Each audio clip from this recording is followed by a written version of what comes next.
ते सोमनाथराव ते छोटं काम आहे माझ्या दृष्टीनं, मी करून देतो. तुमचे टाकलेल्या निर्मळ जे दूध घातलेलं आहे त्याचे 5 रुपयाप्रमाणे शेतकऱ्याला पैसे मिळतील, हा माझा शब्द आहे.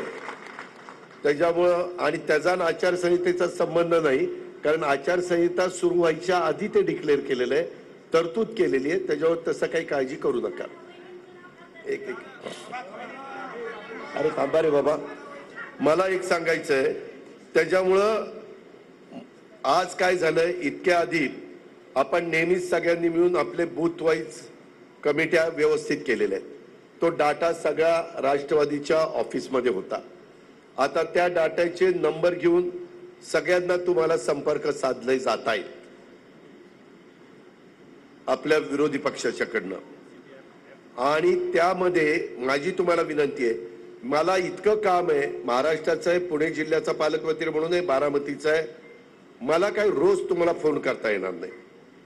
काहींना आता दिसायला लागलंय की बाबा हे काही साधं सुद्धा काम नाहीये. काही वेळेस काही जण सांगतील की बाबा वर आम्हाला द्या, खालची निवडणूक येईल त्यावेळेस त्यांना द्या.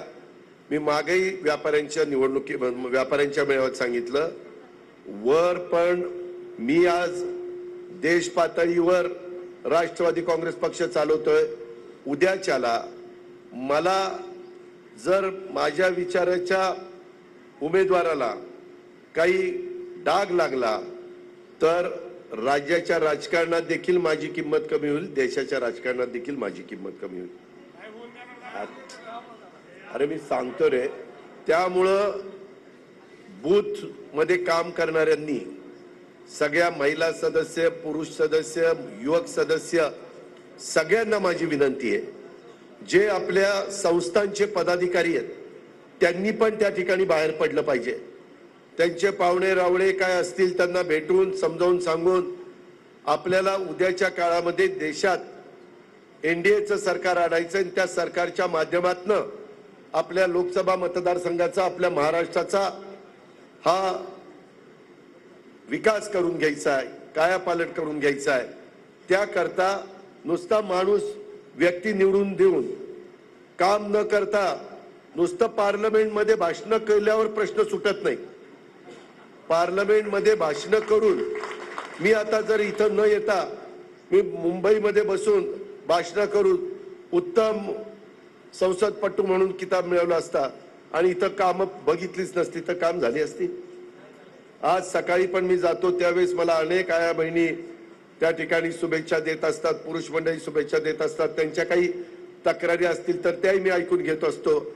आजच काहींनी काही तक्रार केली तर मी लगेच अधिकाऱ्यांना सांगितलं की त्यांच्या तक्रारीमध्ये तथ्य ते करून टाका.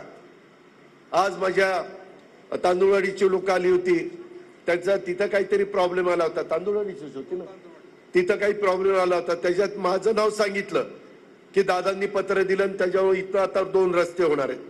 मी ते बघितलं, ते तिथल्या स्थानिकांच्यावर अन्यायकारक होतं. मी ताबडतोब सांगितले अजिबात करायचं नाही, कुणाला त्रास होईल अशा पद्धतीचं कुठलंही काम आपल्याला करायचं नाही. मित्रांनो, मी पुन्हा तुम्हाला दाव्याने सांगेन, तुमची साथ आहे, तुमचा पाठिंबा आहे, तुमची एकजूट आहे.